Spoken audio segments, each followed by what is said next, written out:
ситуация такая, что каждый из 5 хороших это проводник определенным органам. Если мы эти хорошие будем употреблять, да, там мускатный орех, почему? Мускатный орех проводник к сердцу, лиши, гвоздика, проводник к аорте или там к сосудам, да, значит, зеленый кардамон проводник к почкам, к печени проводник куркум, это шафран или сафлор-красильный. В данном случае сафлор-красильный очень распространенный и популярный в Москве, можно купить где угодно.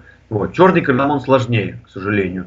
Вот. Это проводник к селезенке, поджелудочной железе. На сегодняшний день, какие бы из подобного рода вещей, когда бы вы не захотели выпить, принять, имеется в виду, приправить пищу, это будет благоприятно в любом случае. Они не являются показания, к ним показания, противопоказания и тому подобное. Это вещи, которые можно употреблять ежедневно в вашем рационе.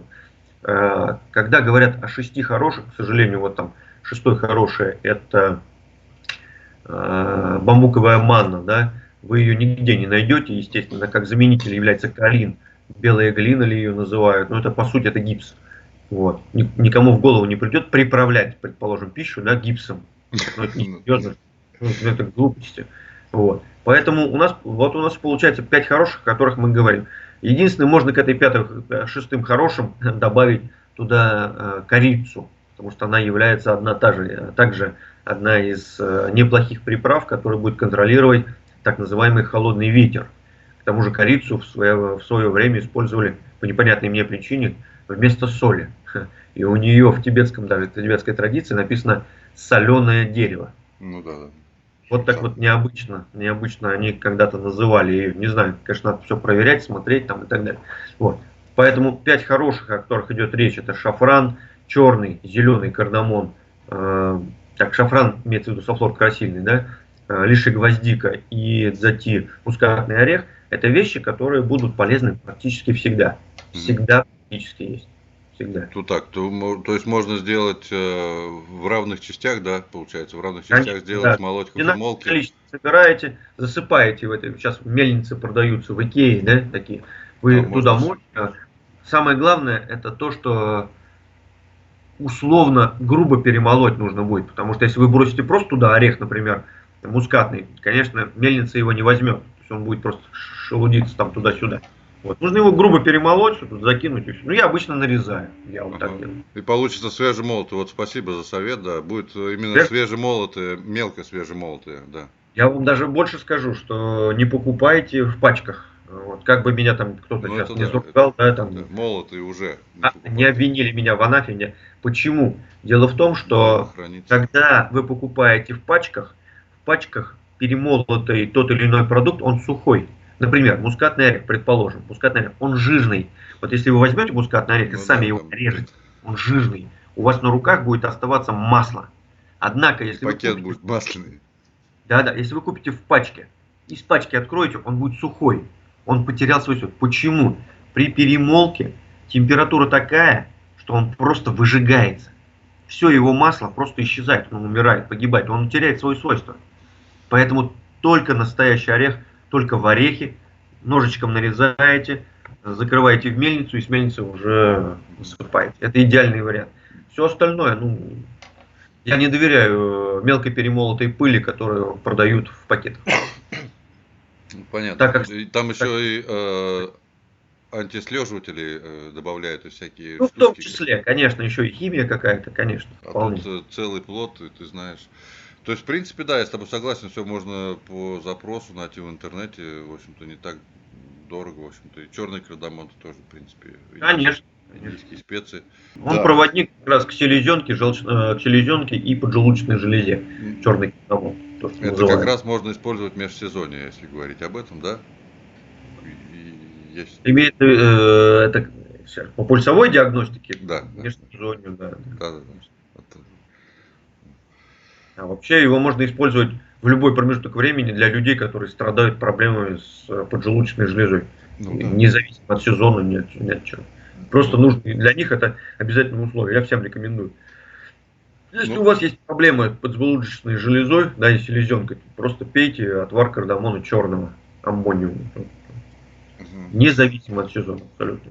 То есть Подытожим, тогда можно просто смолоть. Если у тебя проблем нет, ты здоровый и богатый, ты молишь в равных частях 5 хороших, на льдам не молишь, складываешь себе мельницу, колешь, да, и пользуешься этим, да.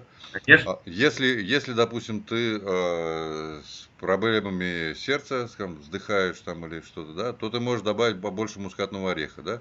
Вот, Если проблемы с сердцем есть, да, если селезенка черная, если ну, с а почкой, все-таки по сезонам, вот как, вот, ну, это же ведь правильно считается, что шафран больше лучше весной есть, да, ну, применять жаркий сезон, имеется в виду в жаркий активность сезон, печени. да, вот именно как Печени. раз. Вот про это можешь рассказать? А чуть позже уже вступит в силу мускатный орех, дзати уже нужно будет применять больше. Но Также? для этого нужно знать, когда, в какой промежуток времени активна та или иная болезнь, скажем так, да, ветер, желтец, лист. Не-не, я Если мы говорю про сезонные, вот я именно об этом и как говорю, протектор. она напрямую связана. Зимой собирается слизь. Она не активна, но она только собирается. Ага. Если вы зимой будете употреблять тот же э, Мускатный орех, имбирь, он предположим, навредит. А, нет, ну да. не, имбирь, который будет контролировать эту Да. ситуацию. И вот когда весна наступает, это уже начинается тепло. И в первую очередь, когда, несмотря на то, что уже жарко, однако слизь активна в этот промежуток времени. И тогда в этот промежуток времени нужно употреблять теплые вещи. То есть такие как тот же имбирь, те же мускатные орехи и так далее. А вот потом сезон роста растений, он жаркий сезон. Тогда наоборот исключают острые жгучие вкусы, потому что он самый оптимально жаркий. Он с нашей с европейцами его нужно будет просто идентифицировать. Почему? Потому что у нас в данном случае не то время назвали весной, летом и осенью. Вот в чем беда. То есть то, что у нас лето, осень и весна, для тибетцев это совершенно разные Ну периоды. мы говорили в предыдущем эфире, да, чтобы не А путать. переводчики, переводчики тибетского языка, они этого не знают, и для них те или иные выражения, они являются, ну, по априори, да, основными. И они говорят весна, и большинство людей сидит и думает, а вот она весна. Нет, нифига, это не так. Ну, это отдельный разговор. Нужно пояснять. В сегодняшний день нет хороших профессиональных переводчиков. Они заключаются в чем? То есть, на мой взгляд, переводчик с тибетского языка медицинского обязан владеть медицинским языком как таковым. То есть он должен иметь медицинское образование. Любая медицина заключается в том, что вы получаете образование не заочно, заметьте, ни одно медицинское учреждение заочно не работает, только очно, это важно. Абсолютно. Вы можете получить экономическое образование заочно, юридическое заочно, но медицинское заочно вы не получите. Знание языка в тибетской медицине, да, но это потому что связано с соварикпой тибетской. В европейской нужно знание латинского языка, в китайской знание китайского языка. Ну, это неизбежно, это просто неизбежно.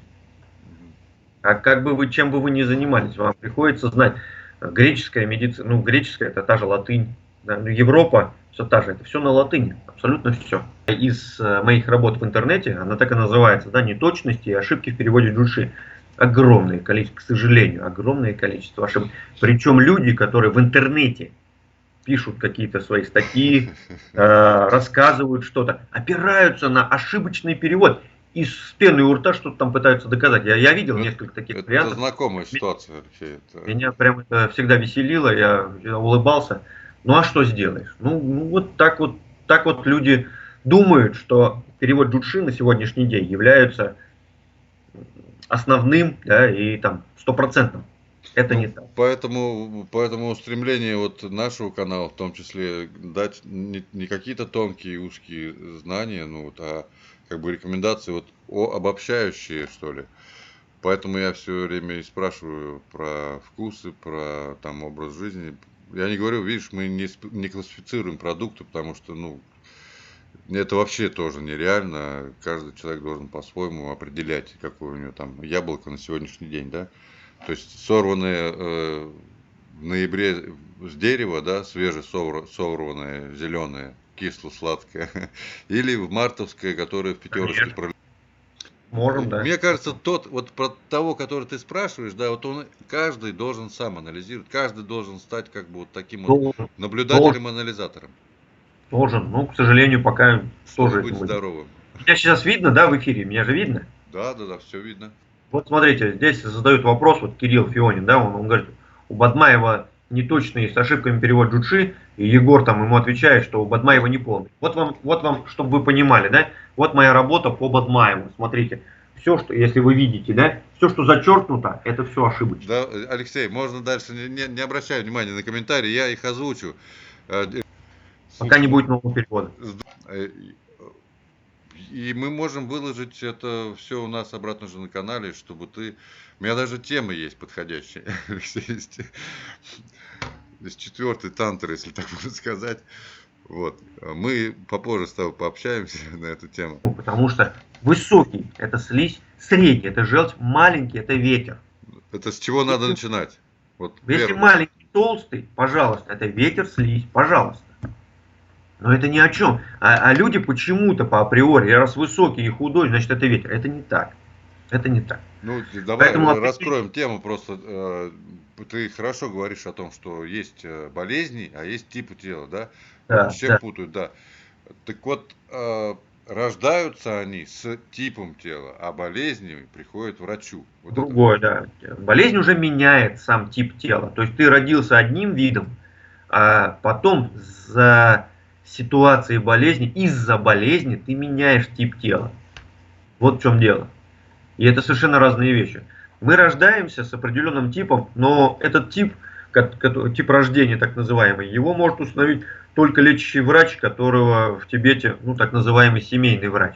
То есть ты родился маленьким, вот, он тебя ведет, он тебя видит, он знает, каким ты родился и что с тобой происходит. Вот в чем дело. А когда ты начинаешь меняться, ты же меняешься на его глазах, ну если он живой, да, врач я имею в виду. Вот, он видит, как ты меняешься, и он же понимает, как ты меняешься, из чего ты вышел, там, куда и что и так далее. Наблюдать и понять, что происходит с пациентом, или как он выглядит, или какой у него тип в большинстве своем. А вот так, чтобы вы пришли к врачу вот прям вот с одного мгновения, сколько я работал с Гишерин Чандензином, да, вот, Гишерин Чандензин, он смотрит на пациента, ему этот вопрос часто задают, какого я типа. Он смотрит, и он говорит, скорее всего, такого-то. То есть он не утверждает, что 100% вы такого типа. Почему? Потому что это может быть иное. Вы могли приобрести то тело, он же вас видит первый раз, ну, как правило, да, люди, которые приходят. А значит, вы уже приобрели тело за счет определенной болезни. Вот и все. Тут очень Спасибо. сложно. Спасибо за вот, Алексей, очень здорово, что ты даешь именно глубокие такие объяснения. Так что, друзья, подытожим наш сегодняшний эфир. В общем-то, чтобы попасть к Алексею Сумцову, нужно 22 марта быть в Москве в открытом мире. У тебя встреча, да? Во сколько у тебя? В час, по-моему, да? Да, 22 с часу до 15, с 13 до 15, это то сейчас самое злободневное, да, это пандемии наши родные, вирусные пандемии, вот, что в частности коронавирус. То есть я буду рассказывать именно о взгляде тибетской медицины на вирусы как таковые. То есть ситуация-то какая? Знали ли тибетцы о том, что происходит, да, или там то, что может быть, насколько им это было известно? Было ли известно им о прививках как таковых, да? Насколько они знали, вот первая моя часть, это будет о предсказаниях. То есть на самом деле в источниках указано о предсказаниях, что подобного рода болезни появятся, и они будут непосредственно, и причины указаны конкретно. И вот я сейчас на сегодняшний день перевел, то есть источник, опять же, все тот же Джуши, но не дашиевский перевод, а вот перевод, который Тару Цунама, да, и там совершенно, ну, бог с ним, не совершенно разные вещи, но тем не менее, да, более конкретные, будем говорить. Ну, более Вот. глубокие, да, более. Указаны конкретные причины появления подобного рода типа заболеваний. Есть И извини, что перебиваю, и наверняка указаны способы лечения. Конечно. Ну, Мы этого будем касаться. Не только здорово. бог с ним с лечением, Сергей. Нужна профилактика. Нам Да, ну лечение это зачем? да, это да. Но Но если у это нас... ты уже на беседе всем расскажешь, ну, и как бы говорят, что ты там будешь Хочешь поделиться еще лекарством сокровенным? Я раздам лекарства, а те, кто придут, они получат именно как раз Накпогудер, так называемый состав, который все тибетцы, вот, ребята, это прям вот не какая-то реклама, да, они все носят у себя на шее при подобного рода пандемиях, все носят Накпогудер, все. Вот у меня он есть, ну, я не скажу, что у меня его много, но я думаю, что ну, там, зал на 25 человек, ну, 25, наверное, пакетиков я сделаю, вот, Так из того, что, что есть. друзья, записывайтесь. Первые 25 человек получат драгоценный состав. На самом деле, единственное, что он пахнет так, Да, он пахнет запашист, некрасиво, невкусно, однако вот как раз его и используют. да, со всеми. Не болейте, будьте здоровы.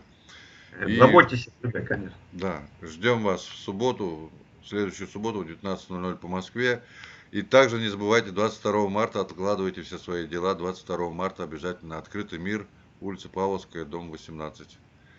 Всего хорошего, будьте здоровы. Всех благ. Спасибо, Алексей, тебе огромное за встречу.